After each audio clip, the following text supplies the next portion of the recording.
All right, we're here with Pete LePage. Hey. And tell us what team you're from and what you do during the day. Absolutely. Well, so I work on the Internet Explorer team as the product manager for developers and security.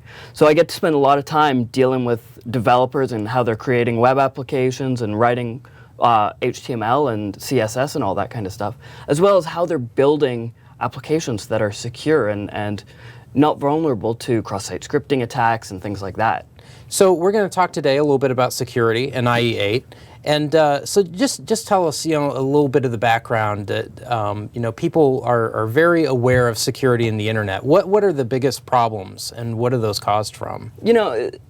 Before we get there, I think it would be interesting to sort of talk a little bit about where web security came from and where the web came from. Because if you look at the web many, many years ago when it was first started, it was really for academics, right? It was academics sharing information. Yeah. They weren't logging into their bank. They weren't going from here to there and trying to do secure transactions. They were just trying to share information. Mm-hmm. So when they first started building the web, there really wasn't a need to make sure that things were secure. And now as the web has progressed and we've turned it into a really great place to do transactions, do your banking, shopping, all of that kind of stuff, we need security there, yeah. Right? We need that ability to be able to say, when I log into my bank, someone else can't go and grab that information. That information I send to my bank is secure. Or that when I send my credit card to that place where I'm buying those shoes from or whatever I'm buying, no one else can see that. So sharing information, very easy. Not sharing information, not so easy. A little bit harder, absolutely. Yeah, a little bit more difficult. Yeah. So what kind of tips would you give people? Well, the biggest thing you want to do is make sure that all the security features that come in Internet Explorer 8 are on by default. And are they on by default? They are on by default, but that you haven't gone and tweaked them or changed them. Yeah. There's things like the Smart Screen Filter. The Smart Screen Filter... What exactly does Smart Screen Filter do? Yeah, so what it does is it protects users against phishing attacks and socially engineered malware. Phishing attacks are, you get an email from what looks like your bank, and you click on it, and your bank is asking you for your credit card number, and your PIN number, and your social security number, and your name, and your mom's maiden name, and all kinds of information. You're like, the bank shouldn't need this. They either already have it or whatever. It's not actually your bank who's doing that. It's some criminal who's like, sweet, if I get all this information, I can clone this person, and I can go apply for credit cards, I can go take the money out of their bank account. There's all kinds of things that they can do. So I've often thought about that, and I feel like I'm pretty sophisticated, and I'm not going to fall for any of that. But you showed me earlier an exploit. I would have fallen for it. Absolutely. So it's good that we have this stuff, and Yep. I definitely need to leave that turned on, because I definitely would have been a sucker on that. What other tips do you have for people? There's a bunch of other things. So making sure that you've got the cross-site scripting filter. Again, that's on by default, but that makes sure that if you do click on a link, or there's a page that has some code in it, that you can't, you're not going to be able to be vulnerable to those types of attacks. Yeah. Most of the web attacks today that are attacking particular websites really are cross-site scripting. About 70% of them from a study in 2008. Mm-hmm. Other things that you can do. Running the latest operating system, so either Vista or Windows 7, both of those offer operating system level protections that help protect you. Protected mode, DEP, ASLR. Those are all things that are on by default. You don't really have to worry about, and you're never going to see them. I always kind of think about it in terms of my mom. Is this something that I want to explain to my mom? Or is this something that I just want to happen automatically? Yeah. And with those things, they happen automatically. I don't have to worry about explaining them to my mom. That you just know that they're on, and they work, and they're protecting you. So for my computers at home, what should I use to make sure that I'm not going to be vulnerable, or if I've already done something that's caused problems? What should I do to try to track that down? Well, the couple of things that you should always do is you should always make sure that your computer's updated with the latest updates. Automatic updates is turned on. You're checking all the applications that you have to make sure that they're running the latest versions and that you've got all the updates there. You also want to make sure that you're running the latest antivirus software. What antivirus do you use personally? You know, I use Microsoft Security Essentials, Yeah. MSE. It's a free application. You can get it from Microsoft.com/Security Essentials. It's free. It's easy to use.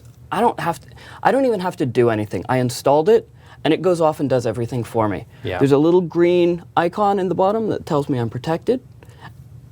I don't have to worry about it after that. So this is good for people who surf the web, but Yeah. what about developers? What do they need to know? Well, for developers, when you're building web applications, there are a couple of things that you need to think about. I mentioned earlier one of the biggest vulnerabilities to web applications is cross-site scripting attacks.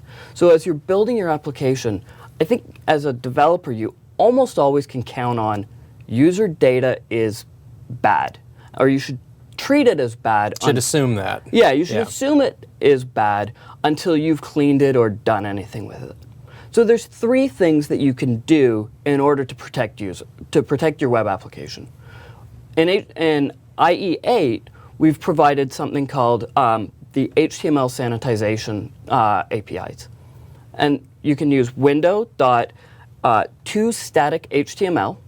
And what that'll do is that'll take any string and that'll convert it and remove any script tags. Nice. So if you've got some user code that you're like, I wonder if they could be doing anything nasty in here because I might be displaying this on the page later or something like that. Yeah. Using the window.toStaticHTML is going to make sure that it's clean, safe, you don't have to worry about it.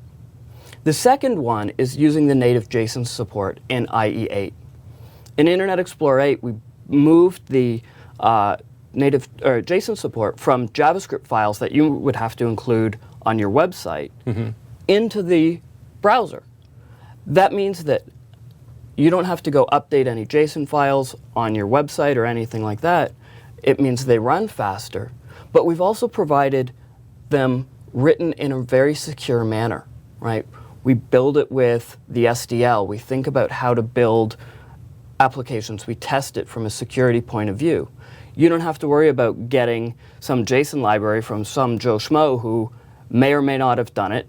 You might have gotten the one from Doug Crockford, which is great, and that one's secure. But if you're getting it from somewhere else, you don't necessarily know what you're getting. Yeah. So you want to be really careful on that. The third part is when you're building mashups. And building mashups is something a lot of people like to do, and there's some really powerful, cool things you can do with mashups. But mashups can be insecure because you're pulling information from multiple sites. You can accidentally introduce cross-site scripting vulnerabilities. And there's two methods that you can look at. One is cross-document messaging. And that's used for sending information from one frame to another. So if I've got two iframes and I want to send information from one to the other, you can't do that very easily without using cross-document messaging. Yeah. At the same time, if you've got those two iframes together, and they're maybe coming from different URLs or different sites, you can't transfer information between those either. And that's a security protection, right? Because then you can introduce, again, cross-site scripting. So cross-domain requests allows you to provide a level of protection there and build your application in a safe manner. So where should people go for more information on security if they want to read more about this? You know, for developers, the best place to go is it's msdn.com/IE. Lots of great information about Internet Explorer and security there. The other place to go is the TechNet site, and the TechNet/IE is another great place. Great. Well, thanks for talking to us today. No problem. Thank you.